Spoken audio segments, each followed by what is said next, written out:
কলকাতায় একটি আবাসিক হোটেলে অগ্নিকাণ্ডে নিহত সাংবাদিক দেবাশিস দত্ত, তার স্ত্রী আফসানা শারমিন, ৩ বছরের ছেলে স্বর্ণশীষ দত্ত ও শ্বশুর আকরাম আলীর মরদেহ কুষ্টিয়ায় পৌঁছেছে। গতকাল রাত 10:30টায় মরদেহবাহী অ্যাম্বুলেন্স শহরের আরুয়াপাড়ায় দেবাশিসের বাড়ির সামনে পৌঁছলে সেখানে এক হৃদয় বিদারক দৃশ্যের অবতারণা হয়।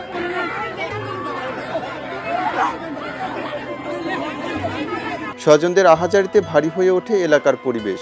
শেষবারের মতো তাদের এক নজর দেখতে স্বজন, প্রতিবেশী, সহকর্মী ও পরিবারের সদস্যরা কফিনের পাশে এসে ভিড় জমান। পরে পাশেই তরুণ সংঘ ক্লাব চত্বরে মরদেহ সর্বস্তরের মানুষের শ্রদ্ধা নিবেদনের জন্য রাখা হয়।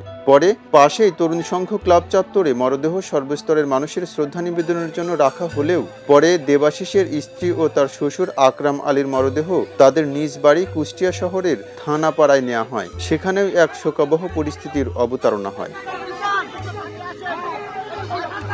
ধর্মীয় রীতি অনুযায়ী রাতেই সাংবাদিক দেবাশিস দত্ত ও তার সন্তান স্বর্ণশীষ দত্তের মরদেহ কুষ্টিয়া মহাশ্মশানে সমাধিস্থ করা হলেও স্ত্রী ও শ্বশুরকে দাফন করা হয় কুষ্টিয়া পৌর কবরস্থানে। এর আগে গত ৩ আগস্ট চিকিৎসার জন্য বেঙ্গালুরু যান দেবাশিস দত্ত ও তার পরিবারের সদস্যরা। টানা ১৩ দিন পর চিকিৎসা শেষে মঙ্গলবার কলকাতার নিউ মার্কেটে মির্জা গালিব স্ট্রিটের শিখা ইন হোটেলে ওঠেন তারা। বুধবার তাদের দেশে ফেরার কথা থাকলেও ভোর রাতে হোটেলের ৩য় তলায় ভয়াবহ অগ্নিকাণ্ডে প্রাণ হারান দেবাশিস দত্ত সহ পরিবারের সবাই। তার পরিবারে এখন বাবা মা এবং তার ৭.৫ বছরের একটি মেয়ে ছাড়া আর কিন্তু কেউ থাকলো না।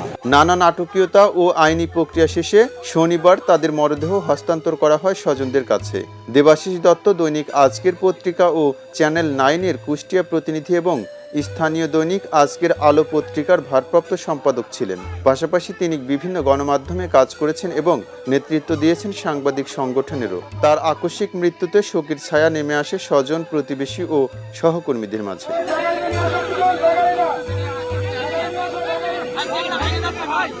খবরের কাগজ, নিখাদ, নির্ভীক, নিরপেক্ষ।